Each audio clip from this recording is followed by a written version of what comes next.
नमस्ते बच्चों, कैसे हो आप? बच्चों, पिछले वीडियो में हमने जन्मदिन पाठ की आधी कहानी हम पढ़ चुके हैं। तो बच्चों, आज हम इस वीडियो में इस पाठ को पूरा करेंगे। तो चलिए हम अपने पाठ की ओर बढ़ते हैं। बच्चों, जैसा कि हमने अपने पहले वीडियो में देखा कि बबलू अपनी शीला मौसी की बेटी पूजा के जन्मदिन पर गया था। वहाँ जाने के बाद बबलू आश्चर्यचकित हो जाता है कि यह जन्मदिन वाला घर है, न यहाँ रोशनी है न कुछ। तो शीला मौसी ने उसे कारण भी बताया कि वहाँ पे बिजली की कटौती चल रही है। किसी प्रकार से केक कटा, फिर सब भोजन के लिए बैठ गए। अब भोजन करने के बाद सबको प्यास लगी। अब बबलू देखता है कि सबकी ग्लास में आधा आधा ग्लास ही पानी भरा हुआ है। उतने से तो किसी की प्यास बुझ नहीं रही थी। बबलू पानी के लिए तड़प रहा था, उसे बहुत ज़ोर से प्यास लगी थी। तो मौसी ने उसे आश्वासन भी दिया कि वह अड़ोस पड़ोस से कहीं पानी की सुविधा कराएगी, लेकिन बबलू को कहीं से भी राहत और चैन नहीं मिल रहा था। प्यास से उसका गला सूखा जा रहा था। अब खाने का एक कौर भी उसके गले के नीचे नहीं उतर रहा था। वह प्यास से छटपटाने लगा था। ऐसा लग रहा था जैसा कि पानी बबलू से अपनी बर्बादी का बदला ले रही हो। बबलू के साथ साथ बाकी बच्चों का भी धैर्य अब जवाब दे चुका था, क्योंकि गर्मी भी थी और उन्हें प्यास भी लगी थी। आगे देखते हैं बच्चों। तभी एक चमत्कार हो गया। अचानक बिजली आ गई, कूलर पंखे चलने लगे, कमरा बिजली की रोशनी से जगमगा उठा। सभी बच्चे खुशी से चिल्ला उठे। अब बच्चों, जहाँ गर्मी से बच्चे परेशान, पसीने से परेशान थे और प्यास से उनका गला सूख रहा था, वहाँ अचानक एक चमत्कार हो गया। चमत्कार मतलब करिश्मा होना। अचानक यानी सडनली बिजली और पंखे कूलर चलने लगे, लाइट आ गई चारों तरफ, कमरे में चारों तरफ रोशनी फैल गई, कमरा रोशनी से जगमगा उठा और इसे देखकर सभी बच्चे खुशी से चिल्ला उठे। मगर बिजली आने भर से तो प्यास बुझने वाली नहीं थी। अंकल को भी अचानक कुछ याद हो आया। वे खुशी से बोल उठे, अरे बच्चों, मैं तो भूल ही गया था कि बड़े वाले पानी के कूलर में पानी भरा हुआ है। तभी बच्चों, बिजली आने से अब बच्चों की प्यास तो बुझने वाली नहीं थी, प्यास तो होने लगी थी। तभी अंकल यानी अंग्रेजी में जिसे चाचा कहते हैं, या फिर यहाँ पे बबलू के मौसाजी, उन्हें अचानक से कुछ याद आ जाता है। वो कहते हैं, अरे बच्चों, मैं तो भूल ही गया था कि उन्होंने घर में एक बड़ा पानी का कूलर है, उसमें पानी भरकर रखा हुआ है। अगले ही पल वहाँ का दृश्य बदल गया। कमरा ठंडी हवा से भर उठा। बच्चे बड़े सब ठंडे पानी के साथ चटपटे भोजन का स्वाद लेने लगे। बबलू की तो बाँछें खेल उठी। चलने से पहले शीला मौसी और माँ एक दूसरे को देखकर कुछ मुस्कुराई। इस मुस्कुराहट के पीछे छिपा रहस्य बबलू नहीं समझ पाया। अब बच्चों, इस परिच्छेद में हम देखते हैं कि अगले ही पल वहाँ का दृश्य बदल गया। मतलब कुछ ही क्षण के बाद उस कमरे का नज़ारा, दृश्य मतलब पूरा नज़ारा ही बदल गया, क्योंकि वहाँ पे बिजली भी आ गई और पीने के लिए पानी भी मिल गया। कमरे में ठंडी हवा चलने लगी, सभी पंखा कूलर चलने लगे। बच्चे बड़े सब ठंडे पानी के साथ चटपटे भोजन का स्वाद लेने लगे। मतलब अब सबके हाथ में ठंडा ठंडा पानी था और चटपटा भोजन बड़े ही स्वाद से बच्चे खाने लगे। बबलू की तो बाँछें खेल उठी। बाँछें खेलना मतलब बच्चों, यह एक मुहावरा है जिसका अर्थ होता है अत्यधिक प्रसन्न होना या बहुत ज़्यादा खुश होना। एक तो ठंडा पानी, ऊपर से पंखा कूलर भी आ गया, तो उसकी गर्मी, उसकी परेशानी सब दूर हो गई। चलने से पहले शीला मौसी और माँ एक दूसरे को देखकर कुछ मुस्कुराए। अब जैसा कि बच्चों बर्थडे पार्टी ख़त्म हो गया, सब खा पी कर अपने घर जाने लगे, तो शीला मौसी और बबलू की माँ एक दूसरे को देखकर कुछ मुस्कुराए। मुस्कुराना मतलब इस स्माइल देना कहते हैं ना। इस मुस्कुराहट के पीछे छिपा रहस्य बबलू नहीं समझ पाया। रहस्य मतलब राज, कुछ राज छिपा था इस मुस्कुराहट के पीछे जो कि बबलू को नहीं पता था। घर पहुंचने पर माँ को बबलू किसी सोच में डूबा दिखाई पड़ा। बबलू कुछ नहीं बोला। शीला के यहाँ जो घटना हुई वह अब भी उसकी आंखों के आगे घूम रही थी। अपने आंगन की गौरैया के प्यार से खुली चोंच, बाहर सड़क की नाली में जीप निकाले हांफता हुआ टॉमी, शीला मौसी के यहाँ प्यार से सूखता उसका गला, पंखा कूलर, ज़रा देर के लिए बंद रहने पर बहता पसीना, बहुत कुछ नहीं। अब वह ऐसा कुछ नहीं करेगा। अब बच्चों, इस परिच्छेद में हम देखते हैं कि बबलू जन्मदिन की पार्टी खत्म कर अपनी माँ के साथ अपने घर जाता है। घर पहुँचने पर माँ को बबलू किसी सोच में डूबा हुआ दिखाई पड़ा। मतलब बबलू कुछ सोच विचार में डूबा हुआ लगा। बबलू माँ से कुछ नहीं बोलता। शायद शीला मौसी के यहाँ जो घटना घटी वह उसकी आंखों के सामने घूम रही थी। मतलब शीला मौसी के यहाँ बर्थडे पार्टी में जो कुछ भी हुआ, जो कुछ भी घटना घटी, वह बार बार बबलू की आंखों के सामने घूम रही थी। बबलू अपने घर में बैठे ये देख रहा था कि उसके आंगन में एक गौरैया बैठी है। गौरैया मतलब होता है बच्चों छोटी चिड़िया। ऐसा लग रहा है उस गौरैया की चोंच प्यार से खुली हुई है। वहीं बबलू देखता है कि बाहर सड़क की नाली में जीभ निकाले हाँफता हुआ टॉमी। टॉमी का अर्थ है बच्चों यहाँ पे कुत्ता, यह कुत्ते का नाम है। बबलू देखता है कि सड़क के बाहर नाली में जीभ निकाले एक कुत्ता हाँफते हुए बैठा हुआ है। तब उसे शीला मौसी के यहाँ जो घटना घटी वह याद आ जाती है। शीला मौसी के यहाँ प्यार से सूखता हुआ उसका गला और पंखा कूलर ज़रा देर बंद रहने पर पसीने से हुई उसकी वह हालत, उसे सब कुछ याद आ रहा है। वह बहुत कुछ सोचता है। वो सोचता है नहीं, अब वह ऐसा कुछ भी नहीं करेगा। बच्चों, शायद बबलू को अपनी गलती का एहसास हो रहा था। शायद उसने यह महसूस किया कि पानी न मिलने से किस तरह से उसका गला सूख रहा था। कुछ देर के लिए पंखा कूलर बंद था तो किस तरह से उसका पूरा शरीर पसीने से भीगा हुआ था। तो वो ऐसा महसूस करता है और वह मन ही मन सोचता है कि नहीं, अब वह ऐसा कुछ भी नहीं करेगा। आगे देखिए बच्चों, बबलू कहता है, माँ कल से मुझे आंगन में किसी बर्तन में पानी भरकर रखना। माँ हंसकर बोली, तेरे कारण पानी बर्बाद होने से बचे तब न रखें। माँ, अब पानी की एक बूंद भी बर्बाद नहीं होगी, बबलू आत्मविश्वास से भरकर बोला।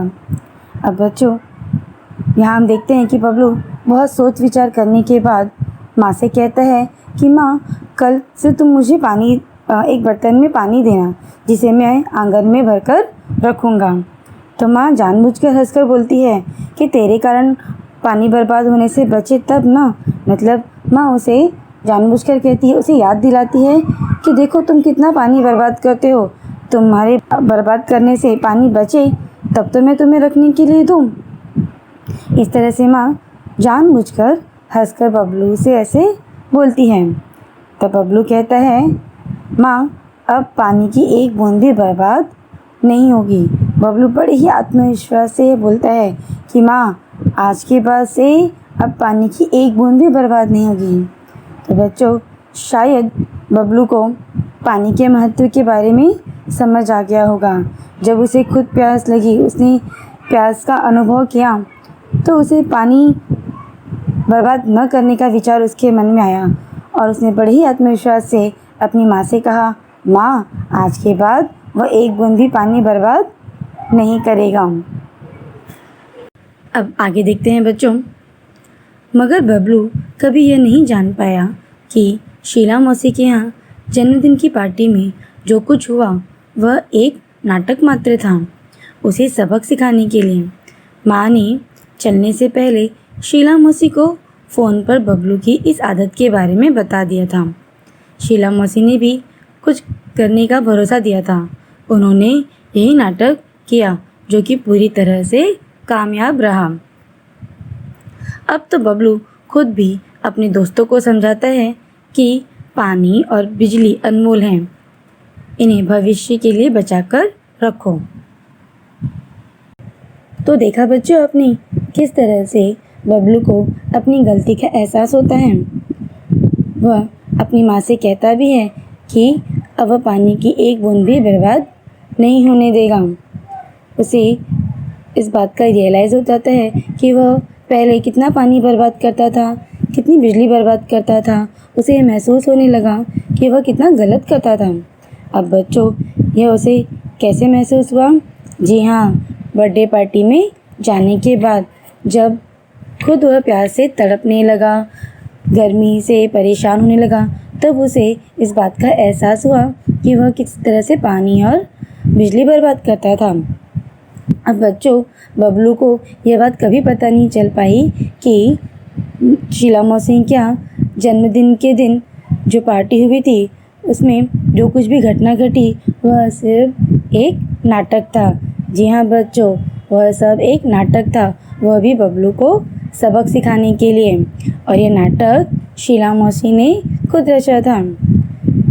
जब बर्थडे पार्टी में जाने से पहले माँ ने शीला मौसी से फ़ोन पे बात की और उन्होंने बबलू की इन सारी आदतों के बारे में बताया कि किस तरह से बबलू नहाते वक्त शावर चलाता है, नल की टोटी छोड़ देता है, स्कूल से भी उसे और घर में भी पढ़ाई करते वक्त कभी पंखा खुला छोड़ देता है, कभी लाइट चालू करके चला जाता है, कभी वो पढ़ते पढ़ते सो जाता है और ये सब बंद करना भूल जाता है। तो माँ बबलू की इन सभी आदतों के बारे में शीला मौसी से कहती है और उनसे कुछ उपाय मांगती है कि वो कैसे उसकी आदत को सुधारें। तब शीला मौसी उन्हें भरोसा दिलाती है कि वह कुछ न कुछ ज़रूर करेंगी। तो उन्होंने ऐसा ही एक नाटक जन्मदिन के दिन रखा। उन्होंने जन्मदिन के दिन जानबूझकर घर के कमरे की सभी लाइटें, पंखा, कूलर सब बंद करवा दी और जानबूझकर उन्होंने बच्चों को थोड़ा थोड़ा पानी दिया ताकि उन्हें गर्मी लगे, प्यास लगे और वो उस बात को समझें।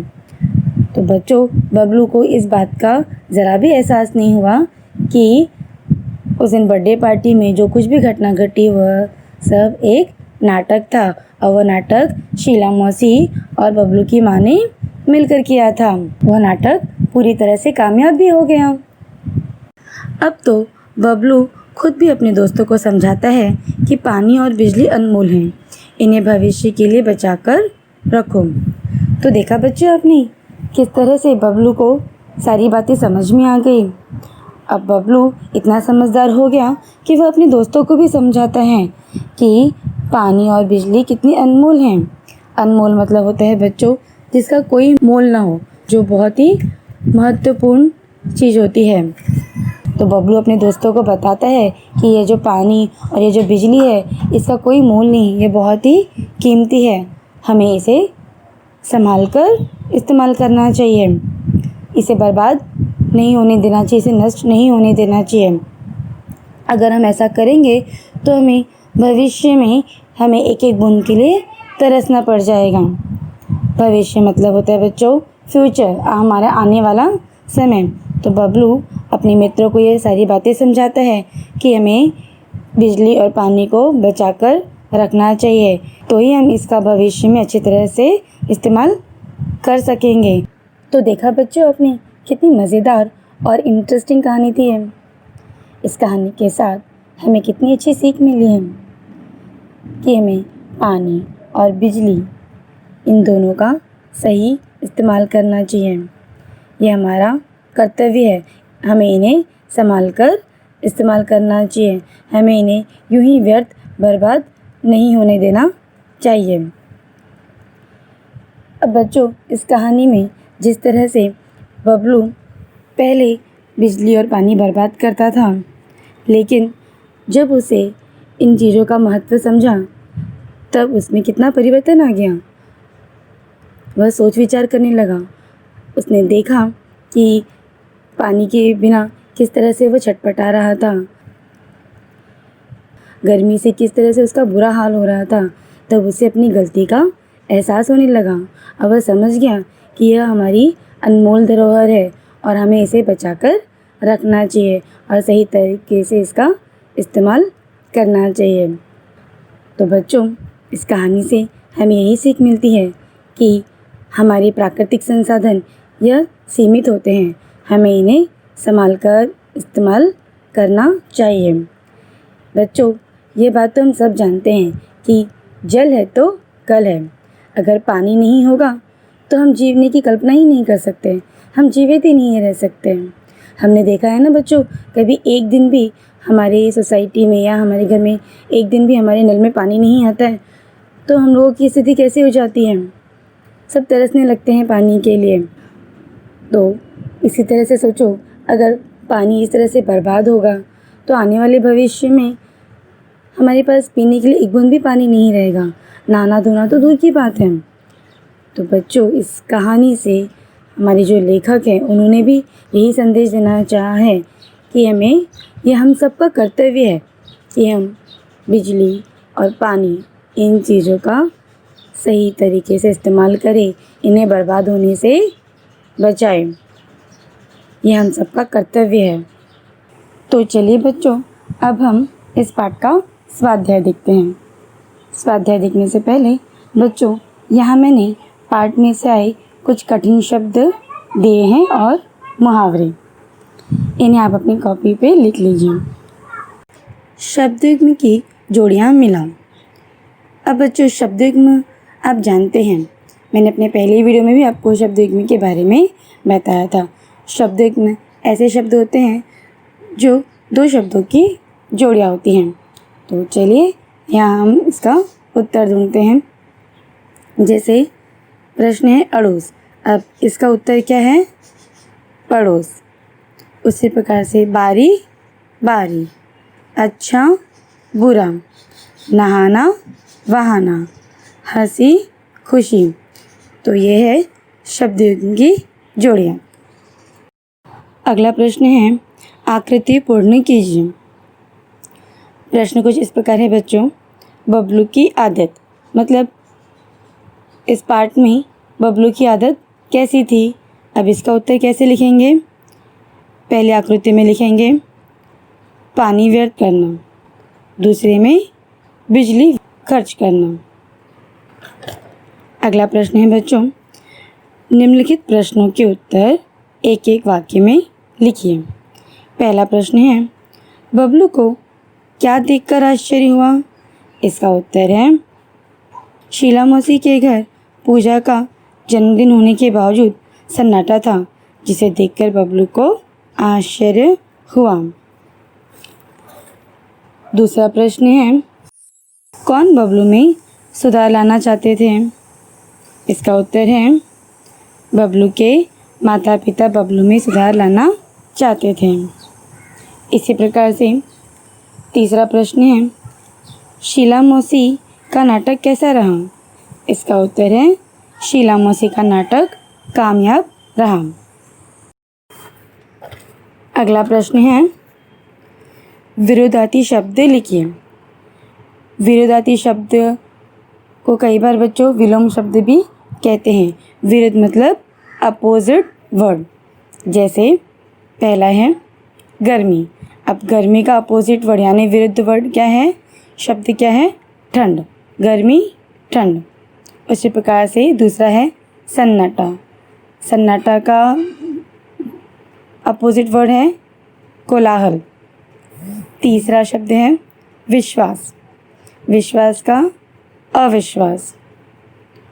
चौथा उपाय, उपाय का निरुपाय। इसी प्रकार से पांचवा शब्द है बाहर, बाहर शब्द का अपोजिट वर्ड है भीतर। आशा है बच्चों आपको यह कहानी अच्छी लगी होगी और समझ आई होगी। धन्यवाद।